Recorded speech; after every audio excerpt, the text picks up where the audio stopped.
నిమ్మల రామానాయుడు గారు మాట్లాడడం జరిగింది. ఆయన మాట్లాడుతూ చంద్రబాబు నాయుడు గారు చాలా గొప్పవారు, వారిది చాలా పెద్ద మనసు, తెలంగాణలో ఉన్నటువంటి ప్రాజెక్టుల మీద చంద్రబాబు నాయుడు గారికి ఎటువంటి ఇబ్బంది లేదు, బనకచెర్ల ప్రాజెక్టు వల్ల తెలంగాణ ప్రాంతానికి నష్టం లేదు అని పదే పదే నొక్కి చెప్పేటటువంటి ప్రయత్నం వారు చేయడం జరిగింది. ఇవాళ రెండు విషయాలు తెలంగాణ ప్రజలకు ఖచ్చితంగా తెలియాల్సినటువంటి అవసరం ఉన్నది.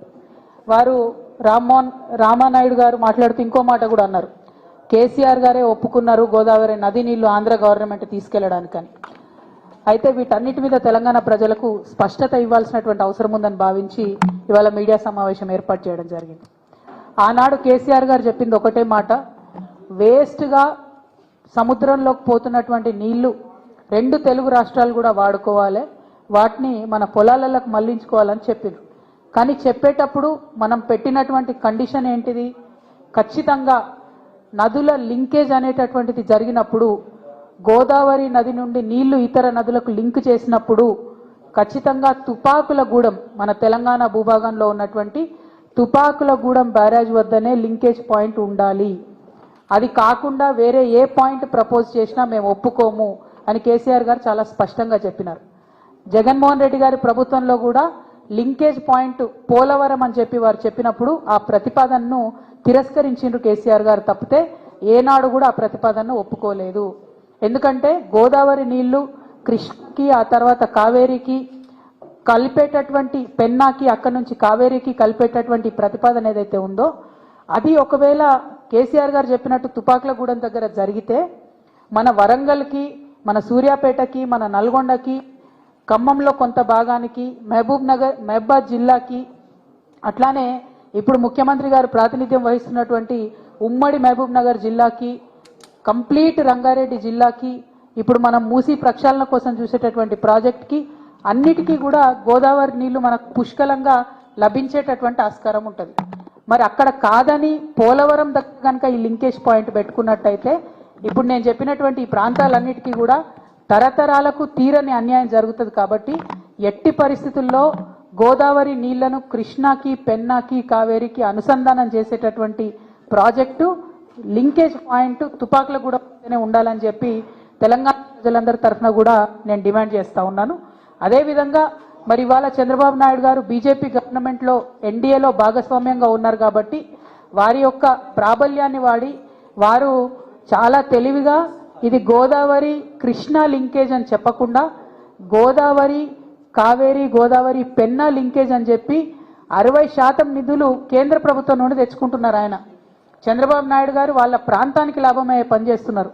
మన రేవంత్ రెడ్డి గారేమో ఫ్లైట్ మోడ్ సీఎంగా ఢిల్లీకి పోవడం రావడం తప్పితే కనీసం మరి కేంద్ర ప్రభుత్వం నుంచి ఎట్లా నిధులు చేపట్టాలి, ఎట్లా తీసుకురావాలి, ఎట్లా తుపాకులగూడెం దగ్గరికి మార్చుకోవాలి ఈ పాయింట్ అని మాట్లాడతలేరు. ఇంతవరకు ఉత్తమ్ కుమార్ రెడ్డి గారు 1-2 లెక్కలు రాసిండ్రు కానీ ఎందుకు రేవంత్ రెడ్డి గారు మాట్లాడతలేరు? వారికి ఉన్నటువంటి ప్రాబ్లం ఏంటిది, చంద్రబాబు నాయుడు గారితో వారికి ఉన్నటువంటి లాలూచి ఏంది ఖచ్చితంగా చెప్పాలని ఈ సందర్భంగా మేము డిమాండ్ చేస్తూ ఉన్నాం. మొన్న జూన్ 2 నాడు ప్రీ ఫీజిబిలిటీ రిపోర్ట్ అనేటటువంటిది ఆంధ్రప్రదేశ్ ప్రభుత్వం కేంద్రానికి ఇవ్వడం జరిగింది. దాన్ని కేంద్రం ఒప్పుకోవడం కూడా ఆల్రెడీ మనకు నష్టం జరగడం ప్రారంభమైంది.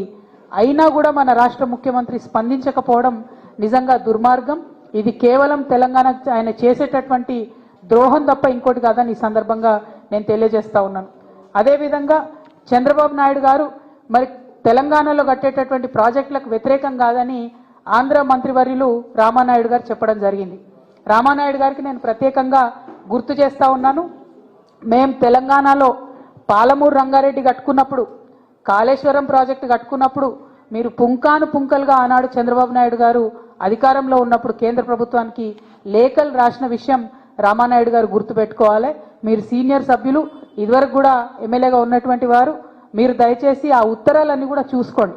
చంద్రబాబు నాయుడు గారు సుప్రీంకోర్టులో కూడా మాకు వ్యతిరేకంగా కేసు వేసిండ్రు కొత్త ప్రాజెక్టులు కట్టుకుంటే. కొత్త ప్రాజెక్టులు కాదు, పాత చిన్న ప్రాజెక్టులు కల్వకుర్తి, భీమా, నెట్టెంపాడు లాంటి ప్రాజెక్టుల స్కోప్ పెంచుకుంటే కూడా ఆయన సుప్రీంకోర్టులో కేసు వేసిండ్రు. తుమ్మిళ్ళ ప్రాజెక్టు కడుతుంటే కూడా ఆర్డీఎస్ దగ్గర ఇంకేమీ కూడా మీరు ప్రాజెక్టులు చేయొద్దని చెప్పి ఆయన కేసు వేసినటువంటి వ్యక్తి. అదే మీ ఆంధ్రలో ఉన్న సుంకేష్లను మాత్రం మీరు పెంచుకున్నారు, మా తుమ్మిళ్ళను మీరు పెంచుకోనియలేదన్న విషయం తెలంగాణ ప్రజలు ముఖ్యంగా మహబూబ్ నగర్ ప్రజలైతే మర్చిపోయే ప్రసక్తే లేదు. మహబూబ్ నగర్ నల్లమల్ల బిడ్డనని చెప్పుకునేటటువంటి ఈ చీఫ్ మినిస్టర్ గారు మరి నల్లమల్ల పులిబిడ్డ అని చెప్తారు. చంద్రబాబు నాయుడు విషయంలో జల దోపిడీని నివారించే విషయంలో మాత్రం రేవంత్ రెడ్డి గారు పేపర్ టైగర్గా మిగిలిపోయినరని చెప్పి నేను ఈ సందర్భంగా ఆరోపణ చేస్తా ఉన్నాను. మీరు పులిబిడ్డ కాదు, you are just a paper tiger. మీరు జల దోపిడీ ఆపకపోతే మాత్రం మహబూబ్ నగర్ జిల్లా తెలంగాణ సమాజం రేవంత్ రెడ్డి గారిని ఎన్నటికీ కూడా క్షమించదు. ఇవాళ ఈ బనకచెర్ల లింకేజ్లో భాగంగా ఆంధ్ర ప్రాంతంలో బొల్లపల్లి అనేటటువంటి ఏరియాలో 150 టీఎంసీలతోని ఒక ఆర్టిఫిషియల్ రిజర్వాయర్ని కడతా ఉన్నారు. దీనివల్ల నల్లమల్ల ఫారెస్ట్ కూడా మునిగిపోతా ఉన్నది. మరి ఆ ఫారెస్ట్ మునిగిపోకుండా తెలంగాణ జాగృతి ఆధ్వర్యంలో ఖచ్చితంగా మేము కోర్టులను ఆశ్రయిస్తాం. ఎట్టి పరిస్థితుల్లో ఈ బనకచెర్ల లింకేజ్ ప్రాజెక్ట్ ఆపడానికి మేము శతవిధాలుగా ప్రయత్నిస్తాం.